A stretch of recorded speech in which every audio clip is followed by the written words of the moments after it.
Hello dear students, chapter number 8 में आज उदाहरण आपणो त्रीजो एक्जाम्पल करिए। एल लंबाईनी बाजुओ धरावता चोरसना शिरोबिंदुओं पर मूकेला चार कणना तंत्रनी स्थिति ऊर्जा शोधो। बराबर, आ एल लंबाईनी बाजू वाळुं चोरस छे, एना पर चार एम दळना चार कणो मूकेला छे। बराबर, तो चार कणना तंत्रनी स्थिति ऊर्जा आपणे शोधवानी छे અને ચોરસના કેન્દ્ર પર સ્થિતિમાન શોધો। આ ચોરસનું કેન્દ્ર O જે લીધેલું છે તેનું સ્થિતિમાન પણ ગણવાનું છે। બરાબર, તો લખીએ કે આકૃતિમાં ચોરસના ચાર કણો ના દળ એમ લીધેલ છે। बराबर, हवे जे आ बाजू लीधेली छे 1 થી 3 नंबरनी साइज ए आर छे, तो आ पण आर थाय कारण के चोरस में विकर्णो सरखा होय। बराबर, तो हूँ अहींया पायथागोरस लगावुं तो आ जे आखो त्रिकोण छे 1 4 3 ए काटकोण त्रिकोण बने।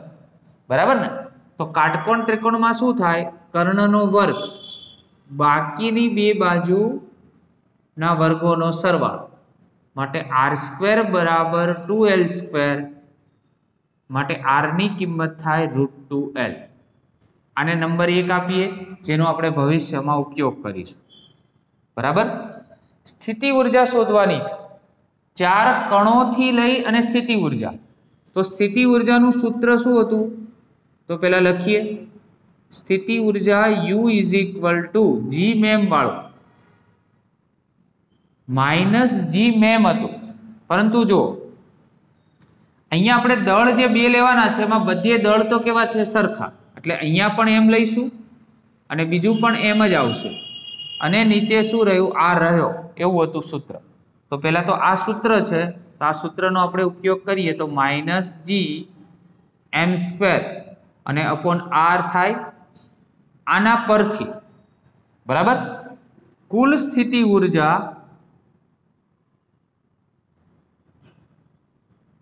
जो आपणे शोधवी होय तो दरेक कण ने लेवाना छे। जो -gm² तो बधामां अचल रहेशे, फक्त बदलाईशुं r, अंतर बदलाय दरेक। तो पेला 1 2 नुं लईए, 1 થી 2 नुं जोजो खास, तो 1/r छे એટલે r 1 થી 2 प्लस 1 થી 3 नुं अंतर बी आवे એટલે 1 થી 3 नुं प्लस 1 થી 4 નું અંતર બી આવે એટલે 1 4 પ્લસ 2 થી 3 નું અંતર બી આવે તો 2 3, 2 થી 4 નું અંતર બી આવે એટલે 2 4 અને 4 થી 3 નું અંતર બી આવે એટલે 4 3 કાં તો 3 4। ખ્યાલ આવે છે? હવે આ બધાની કિંમત આપણે જાણીએ છીએ, તો કુલ સ્થિતિ ઊર્જા -gm² તો અચલ રહેશે, R12 એની કિંમત તો L એટલે આ 1/L, 1 3 ની કિંમત પણ કેટલી, તો 1 થી 3 એને આપણે R લીધેલો છે। જો આ R ધારેલો છે અને R ની કિંમત કેટલી છે, √2l। ચલો R14 1 થી 4 ની કિંમત છે 1/L, 2 થી 3 ની કિંમત 1/L, 2 થી 4 ની કિંમત, તો 2 થી 4 ની કિંમત ફરીથી R છે, R એટલે શું થાય, √2l। બરાબર, અને 4 થી 3 ની કિંમત એ કેટલી છે આપણી જોડે, L જેટલી છે, એટલે અહીંયા શું આવશે, 1/L જેટલું આવશે। ક્લિયર? ચલો 1 2 3 અને 4 એટલે ટોટલ એવું કહી શકાય કે 4 અને છેદમાં L, અને આવા બે વખત છે જો, એટલે 2 / શું થશે, √2l। બરાબર, તો U = -gm²। બરાબર, અહીંયા લસા લઈએ તો √2l લસા આવશે। બરાબર, અહીંયા શું ગુણાઈ જશે √2 એટલે 4√2 અને પ્લસ કેટલા થઈ જશે 2 બરાબર। આપણી કુલ સ્થિતિ ઉર્જા જે એક આપણે મેળવવાનું હતું બરાબર એનું સમીકરણ આવી ગયું। આમાંથી 2 કોમન કાઢવા હોય અને √2 ને કેન્સલ કરવા હોય તો બી કરી શકાય બરાબર। બાકી અહીંયા સુધી રાખો તો પણ તમારો જવાબ સાચો કહેવાય। કુલ સ્થિતિ ઉર્જાનું સૂત્ર મળ્યું। હવે બીજું પૂછ્યું છે ચોરસના કેન્દ્ર પર ગુરુત્વીય સ્થિતિમાન। તો ચોરસના કેન્દ્ર પર સ્થિતિમાનનું સૂત્ર પણ આપણે સમજાવેલું। V બરાબર શું હતું સ્થિતિ ઉર્જા હોય એને m વડે ભાગી દેવાનું એટલે આમાંથી 2 m હોય તો 1 m શું થઈ જાય કેન્સલ માટે V માઇનસ સૂત્ર આવું આવશે gm/r પરથી બરાબર। હવે જો આ કેન્દ્ર આગળ આપણે શોધવું છે એટલે કોઈ પણ એક બિંદુનું અંતર લેવું પડે તો આ ટોટલ અંતર કેટલું છે r છે તો આટલું અડધું અંતર કેટલું થાય r/2 થાય કેન્દ્ર સુધીનું અંતર। અહીંયાથી કેન્દ્ર સુધીનું અંતર r/2 થાય અહીંયાથી બી કેન્દ્ર સુધીનું અંતર કેટલું થાય r/2 થાય બરાબર। તો જ્યારે અંતર લેવાનું આવશે એટલે આપણે r/2 લઈશું બરાબર। તો આ જ સૂત્ર એમાં આ જ વેલ્યુ ફક્ત તમારે r ની જગ્યાએ શું લખવાનું થાય r/2 અને r ની કિંમત કેટલી છે તો આ છેદનો છેદ તો અંશમાં જશે એટલે 2 તો ઉપર ગયા એટલે 2gm અને આ √2l થઈ જાય શું થઈ જાય √2l ખ્યાલ આવે છે। તો અહીંયા એક 2 કેન્સલ થઈ જાય એટલે અહીંયા √2 રહેશે હજુ તો v બરાબર માઇનસ √2gm અને છેદમાં l। હવે આપણે એક જ બિંદુથી હજી કેન્દ્ર સુધીનું લીધું છે એવા તો ટોટલ કેટલા બિંદુઓ છે 4 બિંદુઓ છે તો લખી શકાય કે ચોરસના ચારેય બિંદુઓ ના દળ સમાન હોવાથી ચારેયના દળ કેવા છે એક સમાન તો આને 4 વડે ગુણી દો તો v બરાબર -4√2gm અને છેદમાં l જે સ્થિતિમાનનું તમને સૂત્ર મળશે બરાબર। ચલો આગળ વધીએ 8.4 તરફ।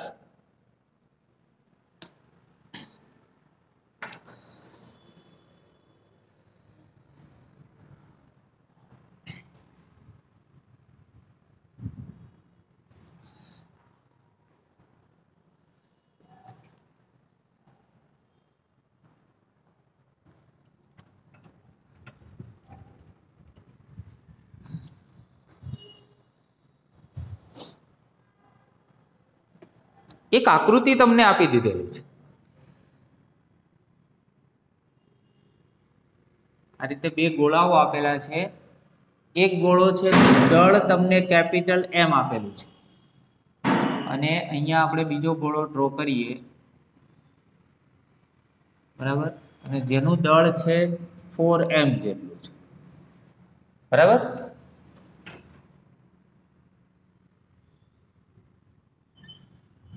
m જેટલું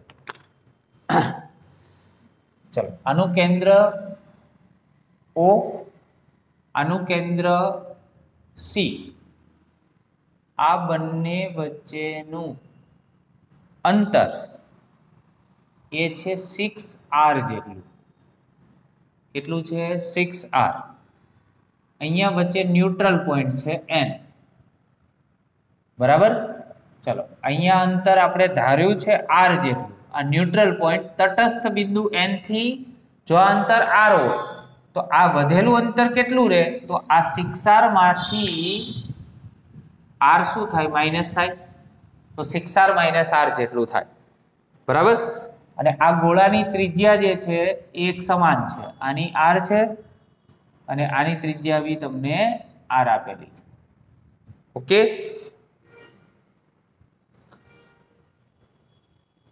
જો હવે આમાં તમને પ્રશ્ન એ રીતે પૂછ્યો છે કે આ જે ગોળો આપેલો છે m દળનો ગોળો, એમાંથી કોઈ સ્મોલ m દળના પદાર્થને અહીંયાથી v ઝડપથી કોઈ લઘુત્તમ ઝડપથી ફેંકવાનો છે, v લઘુત્તમ ઝડપથી ફેંકવાનો છે, અને અહીંયા આપણો ટાર્ગેટ છે. ટાર્ગેટ જે છે એને આપણે રેડ થી દર્શાવીએ અહીંયા. તો કેટલી લઘુત્તમ ઝડપથી આપણે ફેંકીએ તો આની સપાટી પર આવે, એ લઘુત્તમ ઝડપનું આપણે સૂત્ર મેળવવું છે. બરાબર, ફરી એકવાર આની સપાટી પરથી દડાને ફેંકવાનો m દળનો પદાર્થ છે એને આપણે ફેંકીએ તો કેટલી લઘુત્તમ ઝડપથી તમે ફેંકો તો આની સપાટી પર એ આવે, એવો પ્રશ્ન છે. બરાબર, ફરી એકવાર આનું દળ કેટલું છે? કેપિટલ M જેટલું, અને આનું દળ કેટલું છે? 4m જેટલું. રાઈટ, હવે આગળ વધીએ.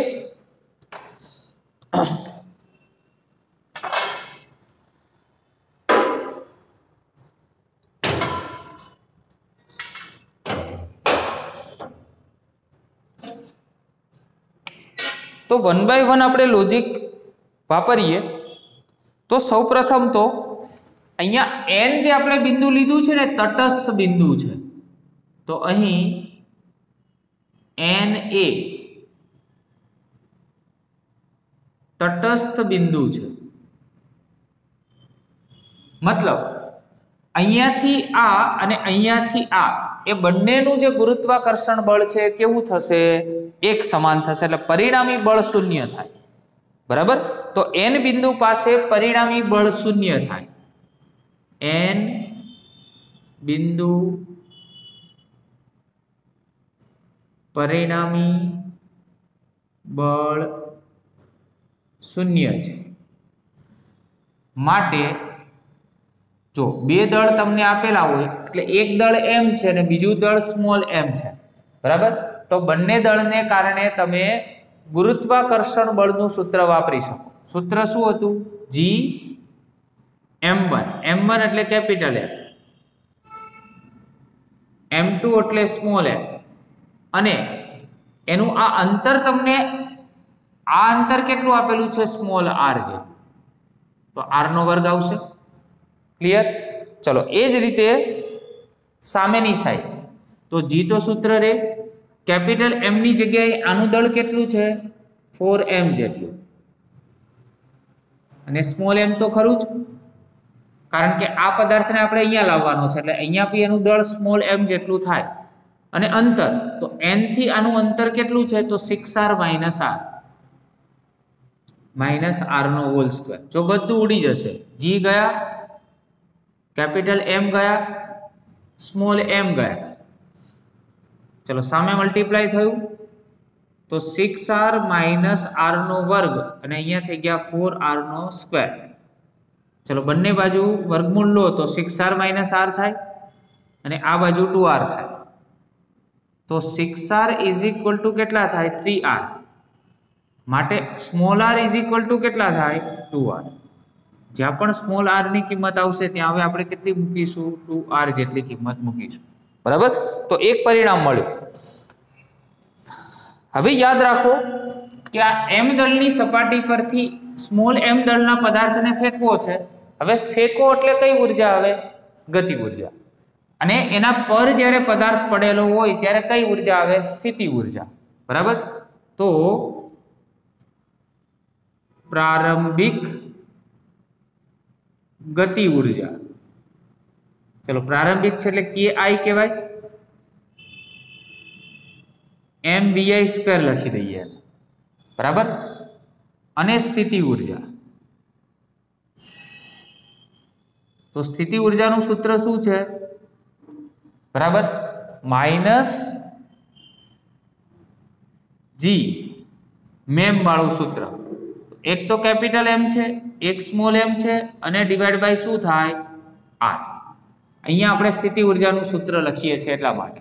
બરાબર, ચાલો હવે આ ગોળા માટે સ્થિતિ ઉર્જા મારે લખવી હોય તો અહીંયાથી અહીંયા સુધીનું અંતર કેટલું છે? 6r. બરાબર, પણ એમાં આપણે અહીંયા એને લાવવાનું છે. એટલે સિક્સારમાંથી આટલી જેની ત્રિજ્યા છે માઇનસ થઈ ગઈ. ફરી એકવાર અહીંયાથી આ અંતર આપણે સિક્સાર આપેલું છે, પદાર્થને અહીંયા લાવવો છે, એનો મતલબ આ જે ત્રિજ્યા છે એટલી માઇનસ થઈ જાય. તો આ સૂત્ર જ રહે માઇનસ જી, એમની જગ્યાએ શું થાય 4m, સ્મોલ એમ તો એમને એમ જ રહે, અને અહીંયા સિક્સારમાંથી આર શું થઈ જાય માઇનસ થઈ જાય. બરાબર. તો આ બીજું તમને જે સૂત્ર આપેલું છે સ્થિતિ ઉર્જાના સ્વરૂપમાં છે, એટલે આ જે તમને સ્થિતિ ઉર્જા મળશે એ માઇનસ જી એમ એમ, આ આર, આ 4જી એમ એમ અને ડિવાઈડ બાય શું થાય 5r. બરાબર. તો આ સ્થિતિ ઉર્જાનું તમને સૂત્ર મળ્યું. તો કુલ ઉર્જા શોધવી હોય તો એને EI કહીએ, ગતિ ઉર્જા પ્લસ સ્થિતિ ઉર્જા. ગતિ ઉર્જાનું સૂત્ર 1/mvi², અને સ્થિતિ ઉર્જાનું સૂત્ર એમાં બંને માઇનસ છે, તો માઇનસ જી એમ એમ આર અને માઇનસ 4જી એમ એમ અને ડિવાઈડ બાય 5r. કે આ કુલ ઉર્જાનું સૂત્ર મળ્યું. બરાબર, બંને ગોળાઓને કારણે. હવે આપણે તટસ્થ બિંદુએ કુલ ઉર્જા શોધીએ. બરાબર. તો તટસ્થ બિંદુ n માટે, ચલો તટસ્થ બિંદુ n માટે કુલ ઉર્જા શોધવી છે, તો એમાં પણ ગતિ ઉર્જા અને સ્થિતિ ઉર્જા બંનેનો કન્સેપ્ટ આવશે. બરાબર. પણ તટસ્થ બિંદુ છે ત્યાં પદાર્થનો વેગ શૂન્ય થાય. એકદમ આપણે મિડલનો પોઈન્ટ લીધો છે, એટલે અહીંયા પદાર્થનો વેગ શૂન્ય થાય. બરાબર. માટે ગતિ ઉર્જા ના મળે, એટલે ફક્ત કઈ ઉર્જા મળશે? સ્થિતિ ઉર્જા. કયા બિંદુ આગળ છે? n બિંદુ આગળ. ફરીથી એ જ સૂત્ર, માઇનસ જી, પેલા m દળ છે, સ્મોલ m છે, અને નીચે r, તો અંતર કેટલું છે? સ્મોલ r, માઇનસ જી, આ m ની જગ્યાએ હવે દળ કેટલું લેવાનું? આ બાજુ 4m, અને આ અંતર કેટલું લેવાનું? અહીંયાથી અહીંયાનું અંતર જો અહીંયા આપણે લખેલું છે 6r માઇનસ r. હવે જો r નો ઉપયોગ અહીંયા આવશે, કારણ કે સમીકરણ 1 માં આપણે શોધેલું છે, તો માઇનસ જી એમ એમ અને ડિવાઈડ બાય કેટલા થયા? 2r. અહીંયા 4જી એમ એમ, અહીંયા 2r કરો તો 6r માઇનસ 2r, એટલે કેટલા થાય? 4r. 4 4 કેન્સલ, તો માઇનસ જી એમ એમ, આ 2r અને માઇનસ 4 તો કેન્સલ થયા, એટલે જી એમ એમ અને ડિવાઈડ બાય શું થાય? r. કે તો આપણી પાસે n નું સૂત્ર પણ મળી ગયું. આપણી જોડે બંને સૂત્ર છે. બરાબર. હવે આનું થોડું સાદુરૂપ આપી દઈએ જોડે જોડે. તો લસા કેટલો આવશે? 2r લસા આવશે, 2 અહીંયા મલ્ટીપ્લાય થશે, એટલે માઇનસ ટોટલ આવશે 3gmm ડિવાઈડ બાય 2r. ચલો, આની કુલ ઉર્જા n પોઈન્ટ આગળની કુલ ઉર્જા એટલે En થશે. આમાં ગતિ ઉર્જા તો છે નહીં, એટલે ફક્ત સ્થિતિ ઉર્જા જ રહેશે, ને જે કેટલી થશે? માઇનસ 3gmm અને ડિવાઈડ બાય 2r જેટલી. બરાબર. હવે આપણી જોડે બે કુલ ઉર્જા છે, એક પ્રારંભિક ઉર્જા છે અને એક n બિંદુ આગળની ઉર્જા છે. તો ઉર્જા સંરક્ષણનો નિયમ શું કહે છે? યાંત્રિક ઉર્જાના સંરક્ષણનો નિયમ, યાંત્રિક ઉર્જાના સંરક્ષણનો નિયમ. બરાબર. શું આવશે? EI બરાબર શું થશે? En. બરાબર. તો EI નું આપણી પાસે છે 1/2 mvi² માઇનસ gmm અને ડિવાઈડ બાય r અને માઇનસ 4gmm અને divide by 5r is equal to minus 3gmm અને ડિવાઈડ બાય 2r बराबर। जो पहला तो बधामांथी m कैंसल थई जशे ओके। तो 1/2 આપણે વેગ શોધવાનો છે લઘુત્તમ। ચલો આ બંનેનો લસા કેટલો આવશે 5r આવશે અહીંયા 5r ઓકે।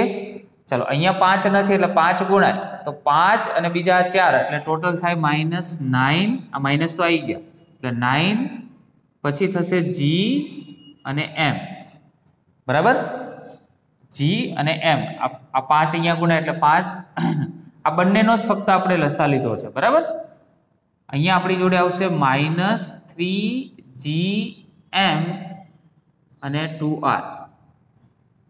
चलो 1/2 vi² आ पहली साइड जाए એટલે -3gm અને डिवाइड बाय 2r અને आ प्लस થઈ જાય 9gm અને डिवाइड बाय 5r। 5 અને 2 નો લસા ફરી એકવાર કેટલો આવશે 10r આવશે બરાબર। આ 5 અહીંયા ગુણ્યા એટલે 5 તરી 15 आ 2 અહીંયા ગુણ્યા એટલે 9 દુ 18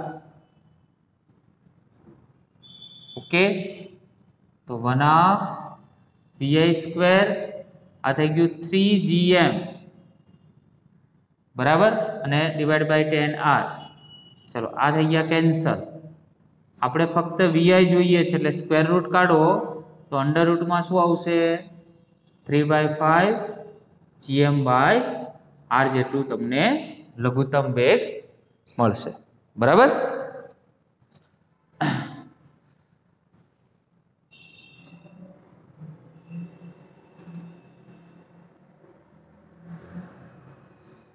जो फरी एक बार एग्जाम्पल थोड़ो लेंधी है बराबर। एने 3 भागनी अंदर आपणे डिवाइड करी दईए। सौ प्रथम तमारे पार्ट 1 नी अंदर शू शोधवानुं छे तो गुरुत्वाकर्षण बल याद राखो। गुरुत्वाकर्षण बल नु सूत्र G m1m2/r² हतुं के नहीं बराबर। तो क्या बिंदु आगळ n बिंदु आगळ હવે n बिंदु आगळ लो એટલે અહીંયાથી અહીંયાનું અંતર r લેવાનું અને અહીંયાથી અહીંયાનું અંતર 6r - r છે। તો આ બંને અંતર ફક્ત તમારે જોવાના બાકી જે કેન્સલ થતું હશે એટલે એક સંબંધ તમને મળશે r અને 2r। એટલે પહેલો ભાગ અહીંયાથી કમ્પ્લીટ થાય। આ પાર્ટ 1 ક્લિયર। હવે કોઈ પદાર્થને તમે ફેંકો છો આની સપાટી પરથી ને એને આ સપાટી પર લાવવાનો છે એટલે એમાં બે ઊર્જા હોય। एक फेंको छो એટલે गति ऊर्जा અને જ્યારે ફેંકાઈ જાય છે અને અહીંયા સ્થિર થાય એ પદાર્થ ત્યારે સ્થિતિ ઊર્જા હોય અથવા એ પદાર્થ જ્યારે અહીંયા હશે ત્યારે પણ એમાં કઈ ઊર્જા હશે સ્થિતિ ઊર્જા હશે બરાબર ને। એટલે શું કરીશું કે ભાઈ ગતિ ઊર્જાનું સૂત્ર તો 1/2 mvi² અને સ્થિતિ ઊર્જા એમાં બે આવશે બંને ગોળાઓ। એકનું m દળ વાળાનું લેવાનું અને એકનું 4m વાળાનું બંનેનું સૂત્ર લેવાનું। સ્થિતિ ઊર્જાનું સૂત્ર આપણે સમજાવેલું છે तो एक में r लेवानुं बीजा माटे केटली लेवानुं तो टोटल आ 6r छे बराबर। एमांथी आ गोळानुं विचारो तो पण चाले कारण के आनी सपाटी परथी आपणे फेंकवानुं छे। जो तो 6r मांथी कोई बी एक बाजुनो r शुं करवानो माइनस करवानो बराबर। तो 6r - r r केम माइनस कर्यो कारण के एनी त्रिज्या जो आपणे एनी सपाटी परथी फेंकवानो छे ने सपाटी पर लई जवानो छे एटला माटे। तो 5r आई गयु। कुल ऊर्जा गति ऊर्जा ने स्थिति ऊर्जा नो सरवाळो करवा। एवी ज रीते तो आमां याद राखवानुं कुल ऊर्जा बराबर गति ऊर्जा अने प्लस स्थिति ऊर्जा। आ बीजू स्टेज। त्रीजा स्टेज में कुल ऊर्जा लेवानी पण क्या बिंदु माटे n बिंदु पासे बराबर। आ त्रीजो पॉइंट आ रीते एमां पण बे ऊर्जा आवशे परंतु n बिंदु जे छे ए तटस्थ बिंदु छे એટલે બંને પદાર્થ અહીંથી અહીંનું ને અહીંયાથી અહીંનું બંને માટેની ગતિ ઊર્જા ત્યાં કોઈ પણ પ્રકારનો ત્યાં વેગ નહીં હોય। તટસ્થ બિંદુ છે એટલે પોતે સ્થિર બિંદુ છે એટલે ત્યાં કોઈ પ્રકારનો વેગ નહીં હોય એટલે ગતિ ઊર્જા ના આવે। ત્યાં ફક્ત કઈ ઊર્જા આવશે સ્થિતિ ઊર્જા જ આવશે એટલે બંને બાજુ સ્થિતિ ઊર્જાનું લેવાનું। ફરી પાછું આ બાજુ m રાખવાનું અને આ બાજુ 4m રાખવાનું, બરાબર. પણ અંતર ક્યાંથી ક્યાંનું લેવાનું? તો અહીંયાથી અહીંયાનું અને અહીંયાથી અહીંયા. જો હવે અહીંયાથી 6r - r છે, r ની કિંમત આપણે ઓલરેડી શોધેલી છે, અહીંયા મૂકી દીધી, એનું સાદુરૂપ આપ્યું કુલ ઉર્જા, પછી ઉર્જા સંરક્ષણનો નિયમ, એટલે બંને ઉર્જાઓને સરખાવવાની. તો આ કઈ છે? કુલ ઉર્જા પ્રારંભિક, અને n બિંદુ પાસેની ઉર્જા, એને સામે આપણે શું કરી દીધી? સરખાવી દીધી. એના ઉપરથી તમને વેગ જે છે લઘુત્તમ વેગ, તો આટલા લઘુત્તમ વેગથી આ પદાર્થને ફેંકશો ને ત્યારે આની સપાટી પર આવી જશે. ઓકે, તો આ ટાઈપનું સૂત્ર છે. એટલે આ એક્ઝામ્પલ એને તમારે 2-3 વખત તમારી રફ બુકમાં પણ ગણીને તમારે બેટા પ્રેક્ટિસ કરવી જોઈએ, બરાબર, જેથી કરીને સારી એવી રીતે આપણે વ્યવસ્થિત અને પ્રિપેર કરી શકીએ. Okay, thank you very much.